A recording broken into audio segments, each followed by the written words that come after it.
Well, why not? You just killed your wife. But when you least expect it, we'll be there. In the bustling city of Nanjing, China, a young girl named Mei stands out for her extraordinary mathematical talents. Mei is a prodigy, able to solve complex equations effortlessly, with a memory so sharp it's as though every number she encounters is locked away in a mental vault. Life seems relatively normal for Mei until one fateful day, while walking home with friends, she is suddenly kidnapped by a group of men and taken to a notorious Chinese mafia boss named Han. Han, involved in various criminal activities, is constantly under surveillance, and he needs someone like Mei, whose abilities could help him manage his illegal dealings without leaving a paper trail. Initially, Mei resists working for Han, but when he threatens to harm her mother, she is forced to comply. To keep her hidden from law enforcement, Han orders one of his loyal gang members, Chong, to take Mei to New York. There, Chong disguises her as his daughter, all the while using her skills to track the gang's shady business dealings. Meanwhile, far from New York, in New Jersey, a former cop and cage fighter named Luke finds himself at a crossroads. Luke is in the middle of a brutal underground fight, and although he's supposed to throw the match, he accidentally knocks out his opponent, leaving him in a coma. This incident infuriates Emil, the head of the Russian mafia, who loses a fortune on the match. Emil retaliates by having Luke's pregnant wife murdered in cold blood.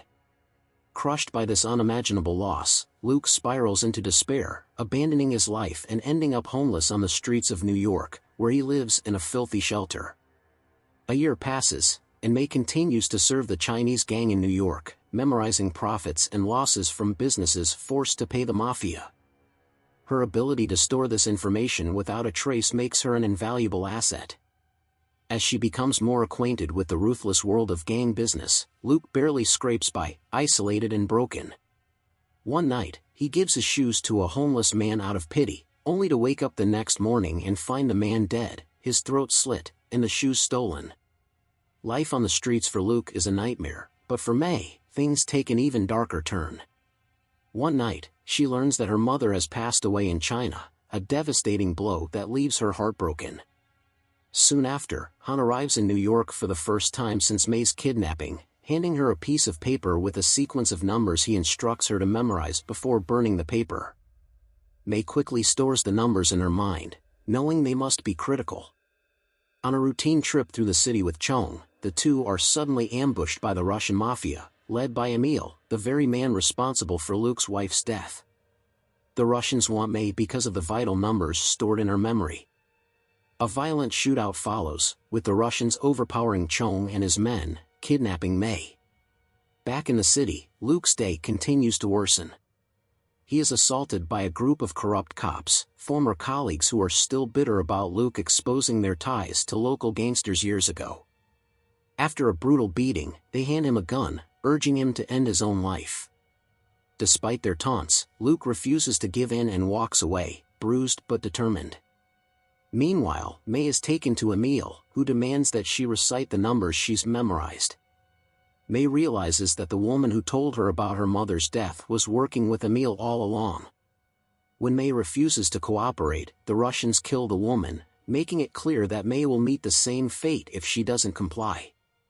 Just as things seem dire, a corrupt cop named Captain Wolf, once a colleague of Luke's, shows up at the Russian hideout, not to enforce the law but to broker a deal with Emil on behalf of Han. In the midst of the chaos, Mei manages to escape, slipping away unnoticed as both the Russians and Chinese scramble to find her. She flees to a subway station, where she crosses paths with Luke, who is on the verge of suicide. At the last moment, Luke spots Mei being pursued by the very Russians who murdered his wife. Something inside him shifts, and he decides to intervene. He clings to the side of a moving subway car, taking out the Russians one by one. Despite his efforts to save her, Mei mistakes Luke for another villain and flees when the subway stops.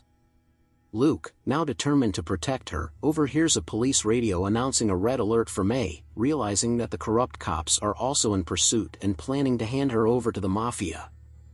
Luke eventually catches up with Mei and saves her from the cops, revealing his true strength in the process.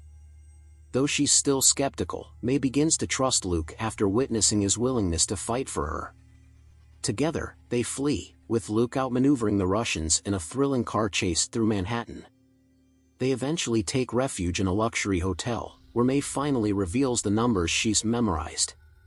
Luke quickly deduces that the numbers are combinations to safes containing something incredibly valuable, likely tied to the Chinese mafia's fortune. Meanwhile, Chong tracks May's location through her phone, leading to another bloody showdown at the hotel.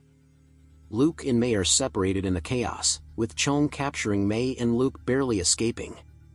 Determined to save her, Luke devises a plan to confront Emil and Vasil, the Russian gangster responsible for his wife's death.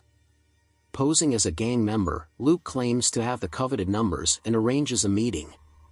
As Luke delves deeper into the web of crime, it becomes clear that the city's mayor and his partner Alex are involved in the mafia's dealings, with the safes holding not only money but incriminating evidence against crime syndicates. In a final series of confrontations, Luke fights his way through both gangs, outsmarting his enemies and recovering the $30 million from the Chinese mafia's safe. He also secures a disc containing data on various crime syndicates, which the mayor had planned to sell. After a tense showdown with Alex, where May herself shoots the corrupt official in the leg, Luke and May emerge victorious. With the money, the disc, and their lives intact, Luke lets Captain Wolf and Vasil go to avoid further retaliation. In the end, Luke and May are free. They leave New York behind, heading to Seattle to start anew, carrying with them the knowledge and leverage to protect themselves from anyone who dares to come after them again.